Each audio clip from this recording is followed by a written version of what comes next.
સાવલી ડેસર તાલુકો પુનઃ એક વખત કેસરિયા રંગે રંગાયો છે। બરોડા ડેરીના ડિરેક્ટર કુલદીપસિંહ રાવજી આજે કોંગ્રેસ સાથે છેડો ફાડીને વિધિવત ભાજપમાં જોડાશે। વડોદરા ડેરીના ડિરેક્ટર કુલદીપસિંહ રાવજી આજે કોંગ્રેસ સાથે છેડો ફાડી વિધિવત ભાજપમાં જોડાશે। તેમની સાથે 1000થી વધુ કાર્યકરોની સાથે તેઓ ગાંધીનગર કમલમ ખાતે જવા રવાના થયા છે અને કમલમ ખાતે બપોરે ભાજપ અધ્યક્ષ CR પાટીલના હસ્તે ભાજપનો ખેસ પુનઃ ધારણ કરશે, જેના કારણે કાર્યકરોમાં પણ ઉત્સાહ જોવા મળ્યો હતો। બીજી તરફ સાવલી ડેસર તાલુકામાં કોંગ્રેસ છાવણીમાં સન્નાટો છવાયો છે અને વધુ એક વખત કોંગ્રેસનું ધોવાણ થયું છે।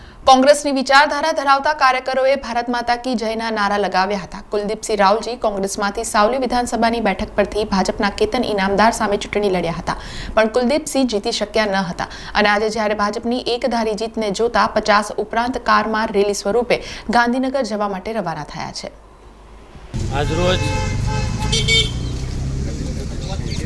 દેશના યશસ્વી વડાપ્રધાન અને વિશ્વ નેતા નરેન્દ્રભાઈ મોદી સાહેબના હાથ મજબૂત કરવા આજે 500 વર્ષ પછી પણ રામ મંદિરનો મુદ્દો જ્યારે ઉકેલાઈ ગયો છે, આખો દેશ વિકાસ તરફ હરણફાળ ભરી રહ્યો છે, ત્યારે નરેન્દ્ર મોદી સાહેબને વધુ સંગઠિત થાય, હાથ મજબૂત કરવા માટે આજે અમે ભાજપમાં જોડાઈ રહ્યા છે। ત્યારે સાથે સાથે ગુજરાત પ્રદેશના